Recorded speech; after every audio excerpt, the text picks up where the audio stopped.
اللہ جزائے خیر جمعیت علماء ہند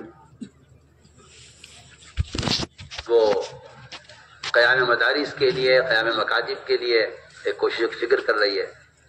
میری آپ سب سے درخواست ہے، سب سے پورے ملک سے جمعیت کہ آپ جو بھی تعاون کر سکتے ہیں کریں. یہ ہمارا کام نہیں ہے، ان کا کام ہے، ہمارا کام نہیں ان کا کام ہے. یہ دین کے کاموں کو تقسیم کر کے انکار کر دینا خود دین کو نقصان پہنچانا ہے. دعوت کا کام خیر کے تمام تعاون کے لیے ہے، سمجھے، خیر کے تمام کاموں میں تعاون کے لیے. آپ جس تحریک سے وابستہ ہیں ہوا کریں، لیکن یہ آپ کی ذمہ داری ہے کہ جب تو جماعت کے آدمی ہے. جماعت کا آدمی کیا ہوتا ہے؟ تعاون البر والتقوی سارے ایمان والوں کے لیے حکم ہے، یہ کوئی تنظیمی کام نہیں ہے. آپ اس کے لیے جو بھی تعاون کر سکتے ہیں، جان سے، وقت سے، مال سے، زمین سے دیجیے جمعیت مکاتب قائم کرنے. اگر آپ یہ کہتے ہیں کہ نہیں جی اس کو حکومت دیکھے گی، تو میں تو آپ سے صاف کھل کر آپ سب سے کہتا ہوں کہ جو کام مسلمان کے کرنے کا ہے اپنے فرائض کی حفاظت کے لیے، کیا اس کام کو کافر کرے گا آپ کی اسلام کی حفاظت کے لیے؟ سوچ لیں آپ کی الٹی سوچ اور آپ کا غلط خیال کہاں تک پہنچ گیا ہے. مدرسہ کون دیکھے گا؟ مسلمان.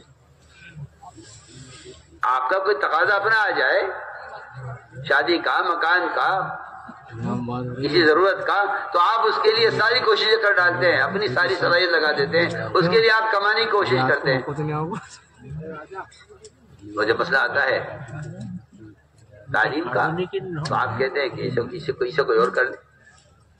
نہیں میرے دوستوں، میری آپ سے درخواست ہے پورا مجمع اس کا عزم کرے کہ انشاءاللہ ہم سے جو ہو سکے گا اپنی جان سے، مال سے، وقت سے، زمین سے، جائیداد سے، جو کچھ ہمارے پاس ہے ہم اس کو مدارس اور مکاتب کے قیام پر صرف کریں گے. میں آپ سے 100 بار قسم کھا کے کہتا ہوں اللہ تعالیٰ کی کہ مومن کے مال کا تعلیم سے بڑھ کر اس سے بڑا کوئی مصرف نہیں ہے. اس لیے کہ امت کی ارتداد کا اور امت کی بے دینی کا جو بنیادی سبب وہ جہل اور دین سے ناواقفیت ہے. یا تو آپ مسلمان کو دین سکھلائیں، ورنہ کافر مسلمان کو کفر سکھلائے گا. میں تو آپ سے کھل کر کہہ رہا ہوں.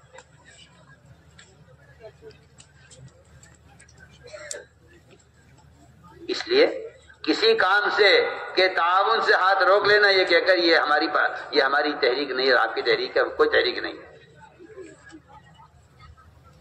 کوئی تحریک نہیں، کوئی کسی کی تنظیم نہیں. خیر کے کاموں میں آگے بڑھ کے حصہ لینا چاہیے. اس طرح میں نے عرض کیا کہ علم یہ ایک بنیادی فریضہ ہے ہر مرد عورت کے لیے. جو علم اور ذکر کا خلاصہ ہے، اللہ کی اطاعت اس کے دھیان کے ساتھ ہو جائے، یہ علم و ذکر کا خلاصہ ہے. اس لیے ذکر کا بہت اہتمام کرو کہ علم ذکر کے بغیر ظلمت ہی ظلمت ہے. ایک آدمی گھر کا جغرافیہ جانتا ہے لیکن گھر میں اندھیرا ہو جائے اسے معلوم نہیں دروازہ کدھر ہے اور کھڑکی کدھر ہے اور کمرے کا اور گھر کا دروازہ کدھر ہے اور دیوار کدھر ہے. وہ اگر چلے گا تو ٹکرا جائے گا اپنے گھر کے اندر بھی، کیونکہ اندھیرا آ گیا ہے. ایک دم کھڑا رہ جاتا ہے آدمی اپنی جگہ پر، پتہ نہیں کہاں